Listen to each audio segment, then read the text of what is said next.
Wir sind heute im Medical Center in Düsseldorf mit Professor Dr. Uwe Nixdorf. Würden Sie sich einmal kurz vorstellen, wer Sie sind und was Sie so machen?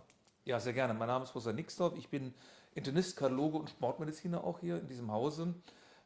Speziell habe ich hier ein eigenes Zentrum mit dem Namen European Prevention Center. Da geht es, wie das Wort schon sagt, um Prävention. Wir machen also ganz maßgeblich hier Check-up-Medizin, auch Präventionsmedizin und wollen, dass Menschen erst gar nicht erkranken. Des Weiteren wird auch eine kardiologische Praxis durchgeführt und ich bin auch noch Sportmediziner.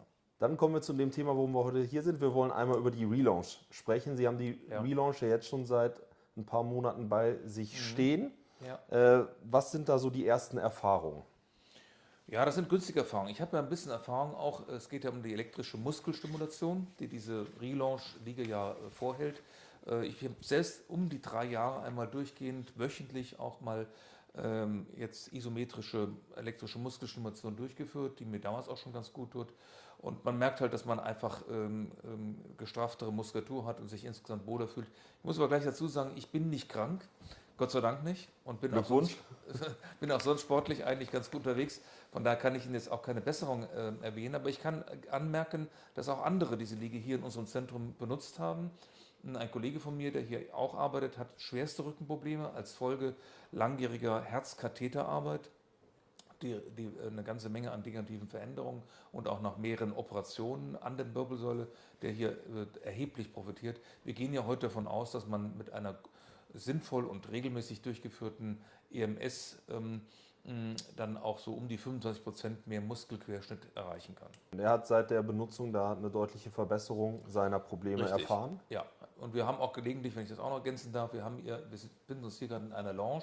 Wir haben in unserem Zentrum solche Lounges, wo unsere, wir sagen ja Check-up-Kunden, weil das sind ja keine Patienten, die nicht krank sind, dann sich hier aufhalten und dann bei der Gelegenheit auch die Liga auch schon hier und da ausprobiert haben und die sehr beeindruckt waren. Ich habe durchaus auch einige Kunden hier gehabt, die auch gleich fragten, ob sie sich so eine Liga auch privat zulegen könnten. Das ist ja schon mal eine positive Sache. Sie haben ja gerade gesagt, dass Sie Internist, Ja. Kardiologe und Sportmediziner sind. Wie ist aus Ihrer Sicht da die Meinung zum Thema EMS und zur Relaunch? Ja, also natürlich naheliegend ist natürlich, wir haben ja eben über den Rücken gesprochen und ich kann bei der Gelegenheit auch sagen, dass wir hier sehr umfangreiche Diagnostik machen.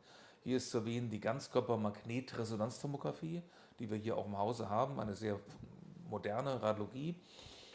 Und da sehen wir eigentlich immer, kann ich Ihnen sagen, im mittleren Alter degenerative Veränderungen. Es gibt es nicht, das ist einfach Fakt, dass ein mittelalterlicher oder älterer Mensch einen normalen Rücken hat. Ja. Wir finden immer Bandscheibenvorfälle, Protrusionen, Einengung der Neuroforamina auch, die dann auch sehr schlüssig auch erklären, warum es zu Beschwerden wie einer Lumbago kommen kann.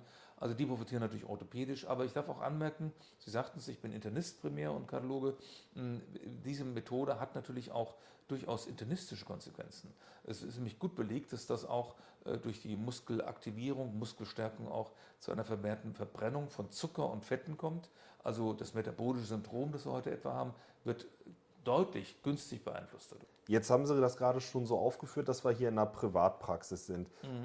Jetzt haben wir mit der Relaunch ja einige medizinische Zulassungen. Wie ist da die Erfahrung mit der Abrechnung gerade im privaten Bereich? Haben Sie da schon welche gemacht? Ja, da gibt es GOE-Ziffern, auch zum Teil analog GOE-Ziffern, die abrechenbar sind. Das ist also durchaus möglich. Gerade wir hier, die natürlich auch die Diagnosen stellen im Rahmen dieses Check-up-Programms und diese Degenerationen auch dann sehen und schlüssig dann auch die Indikationen stellen, ist das abrechenbar. Im Kassenbereich entgeht meiner Kenntnis. Jetzt fragen wir mal so ein bisschen provokant.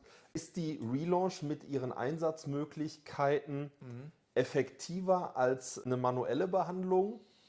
Na gut, da muss man sagen, das sind natürlich verschiedene Methoden. Nicht? Und wir wissen ja hier, diese Liga kommt ja aus dem auch schon eigentlich lange bekannten Prinzip der elektrischen Muskelstimulation. Wir kennen das im Grunde in der Medizin seit den 70er Jahren schon.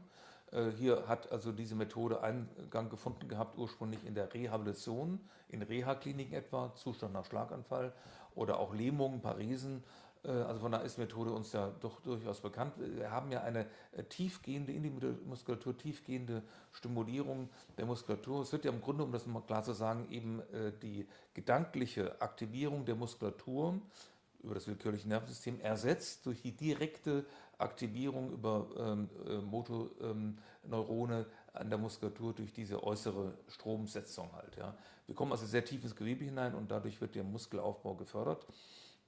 Manuelle Therapie ist natürlich eine Therapie, die auch ihre Indikation hat. Da gehen wir ja von außen mit Manus, die Hand, manuellen Prozeduren eben auf den Patienten los. Wir haben damit nicht die primäre Zielsetzung einer Erweiterung des Muskelquerschnitts. Also zwei verschiedene Methoden, die sich auch durchaus ergänzen können.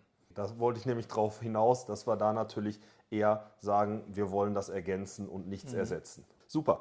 Was würden Sie sagen, bei welchen Patienten würden Sie diese Art von Training, von Therapie als sinnvoll erachten? Ja, nun, ich habe mich ja eben schon vorgestellt als ein Präventivmediziner und deswegen ist für mich an Ad 1 erstmal zu nennen die Prävention. Also ich warte ja in meiner Anspruchshaltung engagiert nicht auf die Symptomatik, sondern ich meine, dass insbesondere ab einem mittleren Alter etwa, wo das dann auch beginnt mit degenerativen Veränderungen, die noch nicht gleich wehtun müssen, man präventiv, sozusagen vorsorglich das macht, so wie man auch ein Fitnessstudio besucht. Nicht? Und das ist ja auch eine präventive Maßnahme, um Krankheiten vorzubeugen. So in dem Sinne, meine ich, ist das absolut eine sinnvolle Sache, nicht? Dass man das quasi präventiv verwendet.